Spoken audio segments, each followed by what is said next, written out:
Now a commentary by Mumia Abu-Jamal. The Constitution and Other Illusions. We're all taught, seemingly in the cradle, about the glorious Constitution, a document that lies at the center of America's civil religion. School children used to be taught to memorize many of its provisions, although it's doubtful this is done today in the wake of the disastrous policy of No Child Left Behind, along with the national mythology of the Founding Fathers as latter-day Olympians handing down freedom from the heavens. Of all our myths, those inculcated in early childhood are those the hardest to shatter, because they're often the foundations of our understanding. But all nations have founding myths. The Greeks for centuries believed in a pantheon of capricious and often malevolent gods like Zeus, Athena, Hera, and Ares to explain the uncertainties and travails of life, death, wisdom, and war. The Founding Fathers, as taught to U.S. kids, is a modern American myth. For how can slave owners be bringers of freedom unless they free their slaves? And about all of them, George Washington, Thomas Jefferson, even Patrick Henry, he of "Give me liberty or give me death" fame, owned slaves, even as he uttered these words, and they wrote them.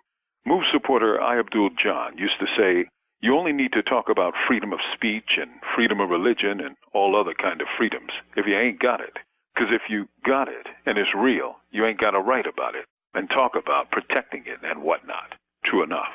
In 1865, as the smoke cleared from the U.S. Civil War, Congress passed the so-called Reconstruction Amendments, allegedly granting citizenship to millions of black freedmen, many who fought to preserve the Union. They prohibited discrimination and protected voting rights on paper. In fact, through white terrorism, racist courts and legislatures, those constitutional rights were ignored for 100 years by both state and federal governments until the rise of the modern civil rights movement at the middle of the 20th century. And now we have the rise of another myth, that of the freedoms brought by this movement, or granted by enlightened courts.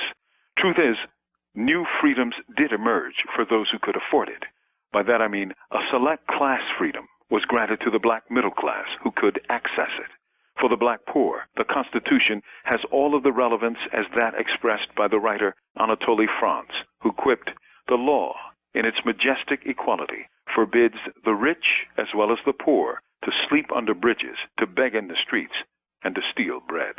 Where is the constitutional right to an education, to a home, to a job, or even to life? As long as a piece of paper is worshipped, people will continue to suffer as others celebrate. From death row, this is Mumia Abu-Jamal. These commentaries are recorded by Noel Hanrahan of Prison Radio.